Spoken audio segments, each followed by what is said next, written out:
सो जाते थे कि माना ना होती तो वफा कौन करता, कि ममता का हक अदा कौन करता। ए बाबा सलामत रखना हर एक की माँ को, वरना हमारी सलामती की दुआ कौन करता।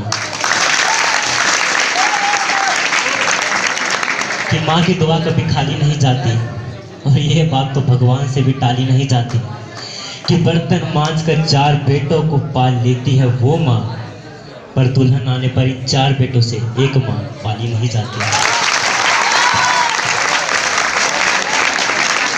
मैं सर्वपल्ली राधाकृष्ण लैब स्कूल भिवानी में पढ़ता हूँ, भिवानी डिस्ट्रिक्ट का मैं हूँ। और मेरा नाम, मेरी माँ का नाम श्रीमती रीना यादव। पिछली बार मैंने मेरे पिता के लिए कविता बोली थी, आज मैं मेरी माँ के बारे में एक बात करना चाहूँगा।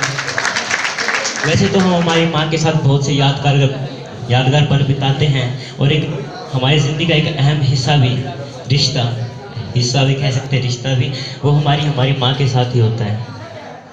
और शायद उस रिश्ते को समझने में हमें काफ़ी समय लग जाता है, और वक्त निकलते निकलते हमें एहसास होता है कि उसको जताना कितना मुश्किल होता है। तो मैं आज अपनी माँ के लिए एक कविता सुनाना चाहूँगा, लफ्ज़ों पे गौर करना। कि सच कहते हैं, हाँ सच ही कहते हैं, ये ज़िंदगी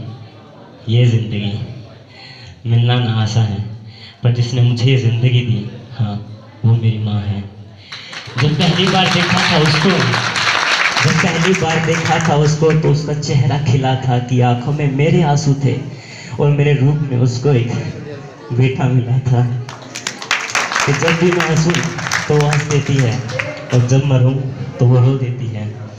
कितना ना समझता मैं कि मुझे नहीं मालूम कि माँ क्या होती है। ना हाथ से निवाला उठाया जाता था, ना पैरों से खुद चला जाता था, तब उसके हाथ की अहमियत का मुझे पता लग जाता था।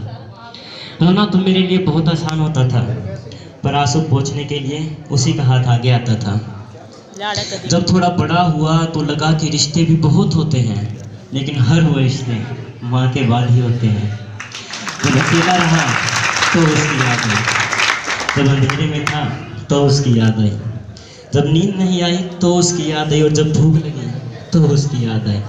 पूछने में तो कितनी आसान लगती है ज़िंदगी, पर जब खुद से जीना सीखा तो उसकी याद आई। तभी लगा कि माँ इतनी बेमतलब कैसे हो सकती है, हमसे ज़्यादा हमारे लिए कैसे सो सकती है।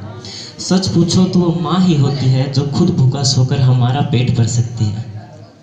जब अकेला निकला था इस ज़िंदगी की दौड़ में, तो उसका हाथ फिर याद आया। इस बार सिर्फ अकेला रोता हूँ, और आंसू पोंछने भी कोई नहीं आया। अब तो सीख लिया था खाना, और अब तो चल भी खुद लेता हूँ। बड़ा तो मैं खुद को कितना भी समझ लूँ, पर अब भी मैं उसका वही बेटा हूँ। कि खुश हमारी खुशी में और परेशान हमारे दुख में होती है, फिर सामने हमारी हंसती है और पीछे उतना ही रोती है। अब एक बात माँ मैं तुझसे कह दूँ कि उसके बाद तो कुछ ना कहना। माँ एक बात मैं तुझसे कह दूँ कि उसके बाद तो कुछ ना कहना, कि ज़िंदगी में तू मेरे साथ थी और मेरी मौत पे भी मेरे साथ ही रहना, मेरी मौत पे भी मेरे साथ ही रहना। कुछ शायरियाँ और याद आ रही है, मैं सोचा सुनाई दूँ।